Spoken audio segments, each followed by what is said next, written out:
প্ৰিয় দৰ্শক, আমি আজি এই ভিডিঅ'টোৰ জৰিয়তে আমাৰ প্ৰত্যেকৰে আপোনালোকৰ এটা সমস্যা হৈ থাকে, আমি কেনেকৈ চৰকাৰী বিষয়া এজনক ওচৰত দৰখাস্ত এখন দিম, এপ্লিকেশ্যন এখন দিম ইংৰাজীত, এই বিষয় লৈ আমাৰ কিছুমান মাজে মাজে সমস্যা হৈ থাকে। গতিকে এখন ইংৰাজী দৰখাস্ত লিখিবলৈ হ'লে আমি কেনেকৈ লিখিব লাগে, কি নিয়ম অৱলম্বন কৰিব লাগে, এই ধৰণৰ কথাখিনি আমি আজিৰ ভিডিঅ'টোৰ জৰিয়তে আমি শ্বেয়াৰ কৰিম। আমি তাৰ আগতে আমাৰ যিসকল ছাত্ৰ ছাত্ৰী আৰু যিসকলে দৰখাস্ত লিখিব তেওঁলোকক আমি এটা কথা অকণমান জনাই থৈছোঁ। এইটো এটা ৰাইটিং পেড। এই ৰাইটিং পেডটোত আমাৰ ওপৰত যিখিনি কথা লিখা আছে, শ্ৰী শ্ৰী মহামৃত্যুঞ্জয় মন্দিৰ নিৰ্মাণ সমিতি বুলি, আৰু তাৰে তলত ঠিকনাটো লিখা আছে, এই কথাখিনি হৈছে চিঠিখনৰ হিডিং। আমি 1 নম্বৰ পইণ্টত দিছোঁ যে চিঠি এখন লিখোঁতে এটা হিডিং থাকিব লাগে। আৰু এই যে চিঠিখন আপোনালোকক দেখুৱাইছোঁ পেডটো, আপোনালোকে লক্ষ্য কৰক, আমি ইয়াত 1 ইঞ্চিমান ঠাই বাওঁফালে গোটেই এটা ভাঁজ দি ৰাখি দিছোঁ, আৰু সোঁফালে এটা ভাঁজ দি আমি 1 ইঞ্চিমান ঠাই ৰাখি দিছোঁ। ওপৰৰ ফালে 1 ইঞ্চি ঠাই ৰাখিছোঁ আৰু তলৰ ফালে আমি 1 ইঞ্চি ঠাই ৰাখিছোঁ। তাৰ ভিতৰত আমি এখন দৰখাস্ত লিখিম। গতিকে আমি পৰীক্ষাত হওক বা এনে আমাৰ ব্যক্তিগত জীৱনত এখন দৰখাস্ত লিখিব লাগিলে আমি চিঠিখন এনেকুৱাকৈ কাগজটোত পেজটোত ভাঁজ দি ল'ব লাগে, আৰু মাজত আমাৰ এই নিয়মখিনি আমি অৱলম্বন কৰি চিঠিখন লিখিম। প্ৰথমতে আমি লিখিম হিডিং। হিডিং আপোনালোকক কৈছোঁ, এইখিনি হিডিং হ'ব। যেনে ইয়াত আছে শ্ৰী শ্ৰী মহামৃত্যুঞ্জয় মন্দিৰ নিৰ্মাণ সমিতি কামৰূপ 7 তাৰপিছত আছে ডাকঘৰ সৌৰামুৰি থানা কয়া জিলা কামৰূপ অসম, পিন 781350, স্থাপিত 2001 চন। এইখিনি হৈছে আমাৰ হিডিং। তাৰপিছত আহিল আমাৰ পইণ্টছ কেইটা, আমি কি কি পইণ্টছক ইলাবৰেট কৰি দৰখাস্তখন লিখিম, সেইখিনি হৈছে হিডিং। এইটো হিডিং গ'ল। তাৰপিছত চেলুটেশ্যন, সম্বোধন। চেলুটেশ্যন মানে আমি কালৈ চিঠিখন লিখিম, যেনে আমি চিঠিখন লিখিম to the DC Kamrup, to the DC Kamrup Amingaon,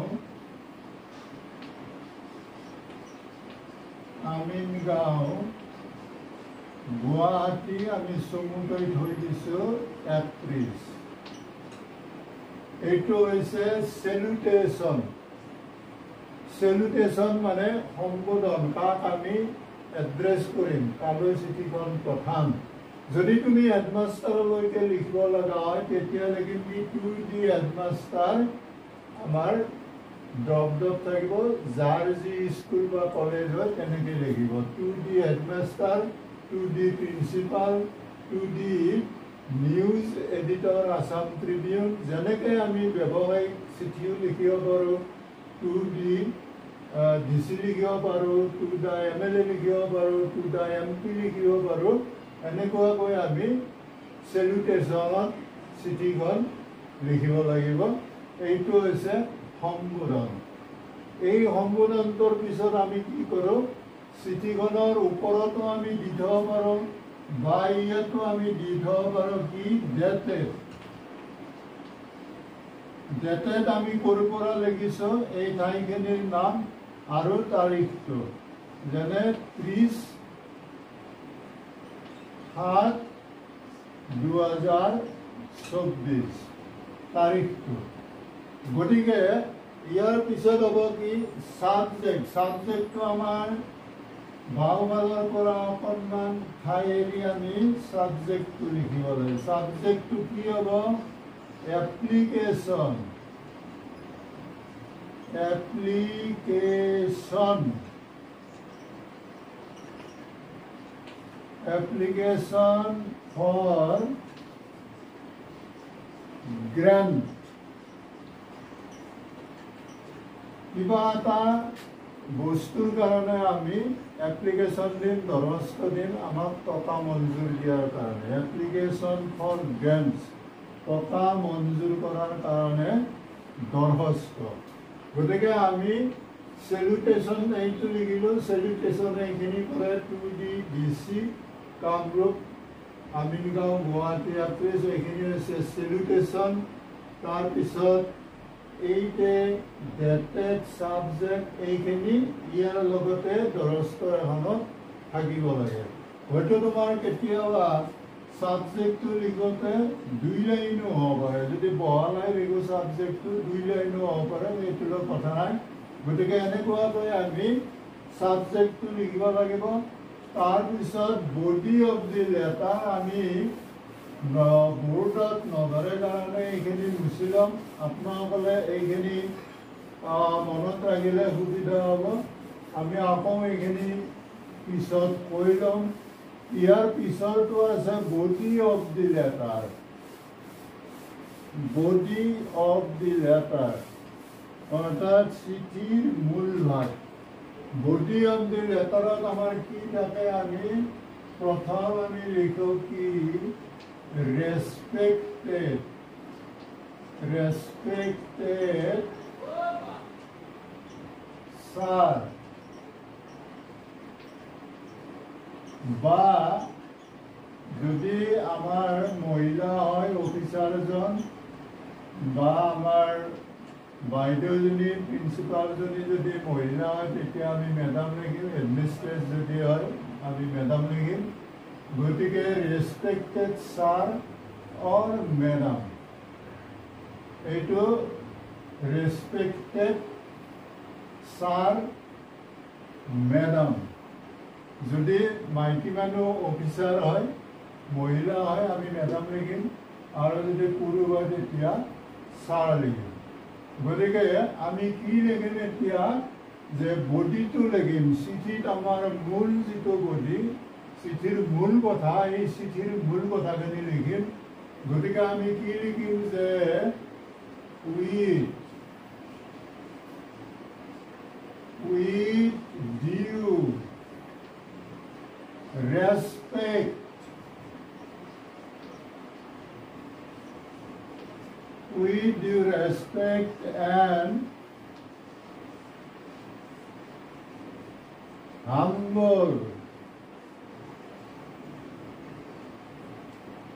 with due respect and humble submission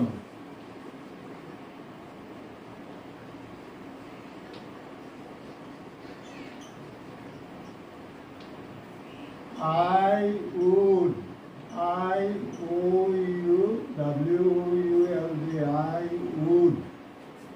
like to state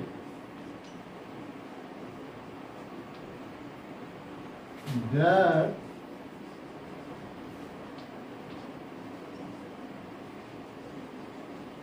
I am a poor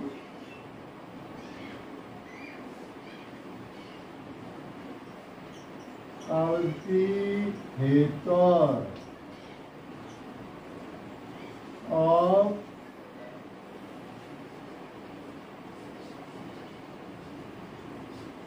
village, যাৰ যি নাম হয় তেনেকুৱা দিব পাৰিব।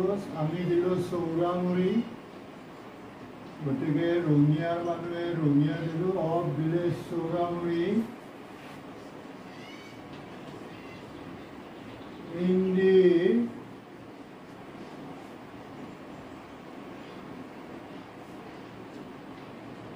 district of Kamrup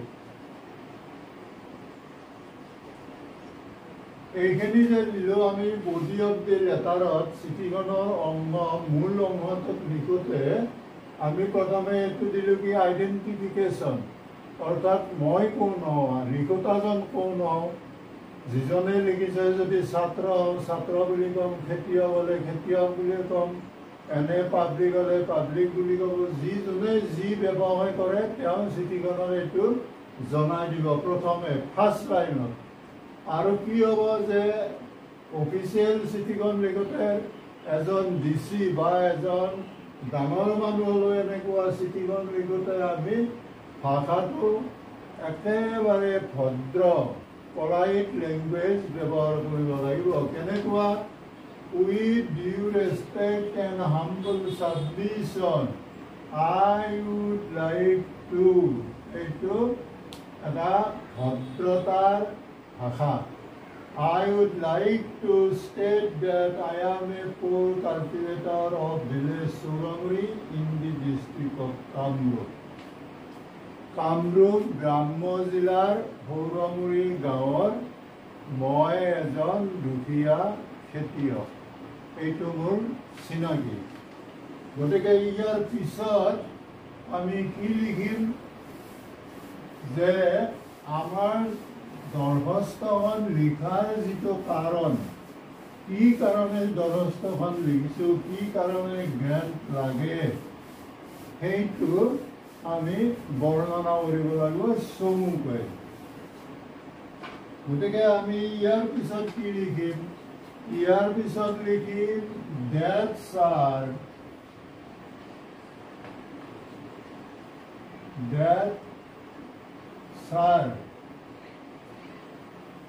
the massive flood, Banpani, the massive flood of the state which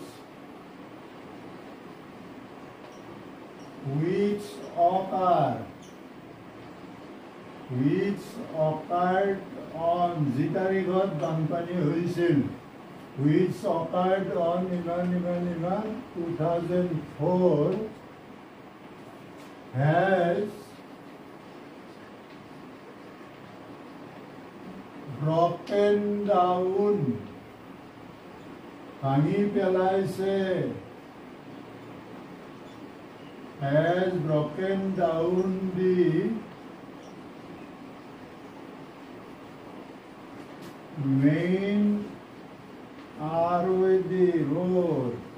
main road of our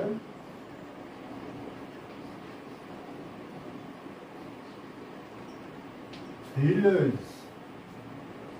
So the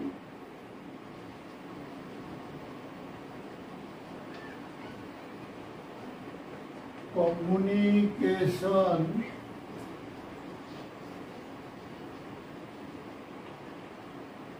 is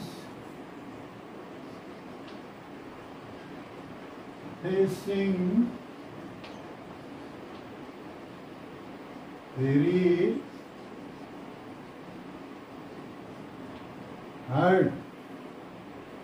আমি লিখিছোঁ কি যে যোৱা ইমান তাৰিখৰ বানপানীয়ে আমাৰ গাঁৱৰ মূল ৰাস্তাটো ভাঙি পেলাইছে আৰু তাৰ কাৰণে কি হৈছে, so the communication is facing very hard. যাতায়াতটো কি হৈছে, বৰ বেয়াকৈ আমি ভুক্তভোগী হৈ আছোঁ যাতায়াতৰ কাৰণে। So I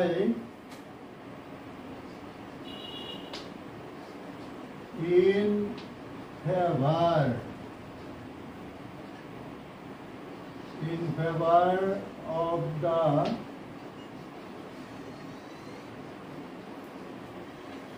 public of the area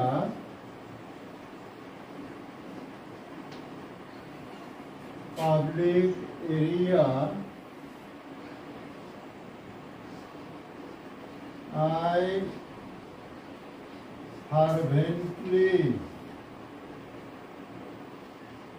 pray you to sanction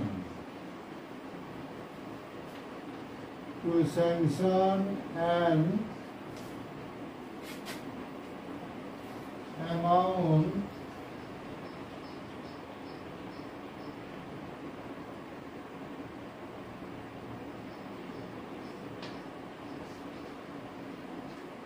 for the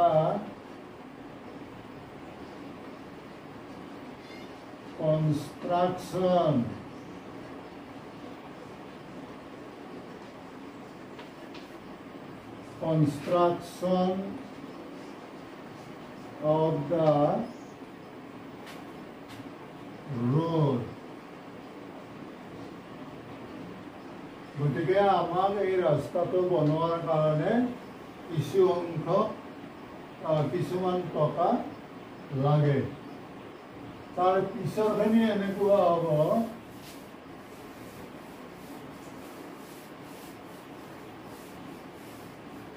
এইটো চিঠিখনৰ বডি অফ দি লেটাৰ আমি লিখি আছো, বডি অফ দি লেটাৰ। ইয়াৰ পিছৰখিনি হ'ব কেনেকুৱা যে সাবস্ক্ৰিপশন বুলি এটা পইণ্ট আমি লিখিছো। সাবস্ক্ৰিপশন মানে সামৰণি। ইমান টকা আমাক লাগে বুলি লিখিলো। এতিয়া আমি কি লিখিম? therefore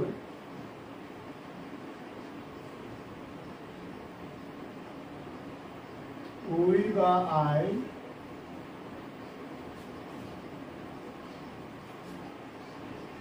request your honor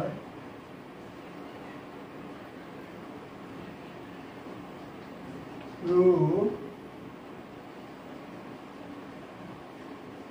sanction the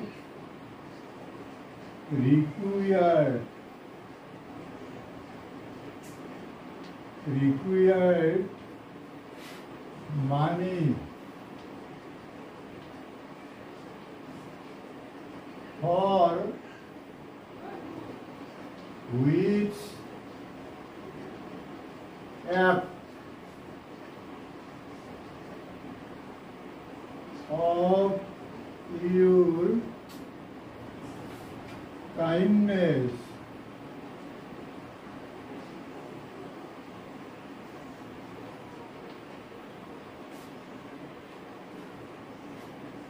we বা I shall ever remain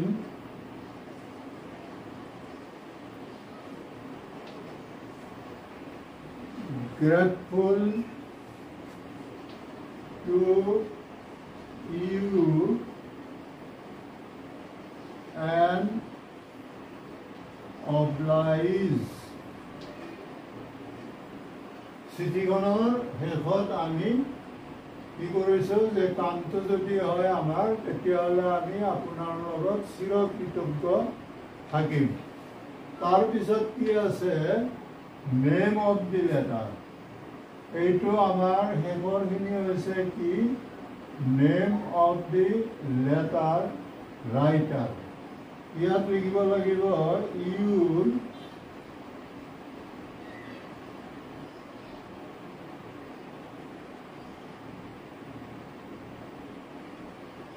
faithfully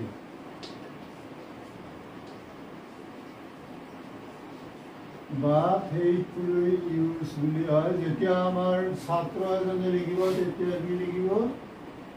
Euro sincerely বা ইউৰ অবিডিয়েণ্ট ষ্টুডেণ্ট এনেকুৱাকৈ লিখিব।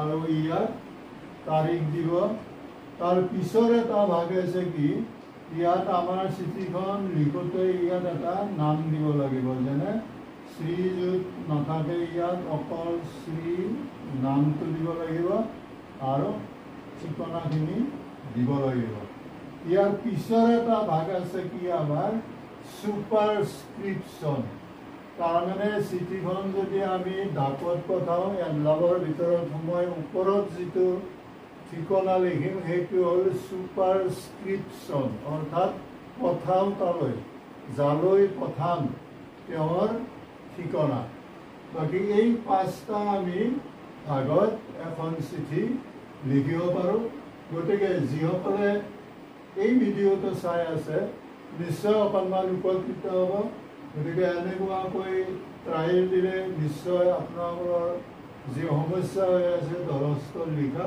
এই সমস্যাটো দূৰ হ'ব গতিকে ভালে থাকক ধন্যবাদ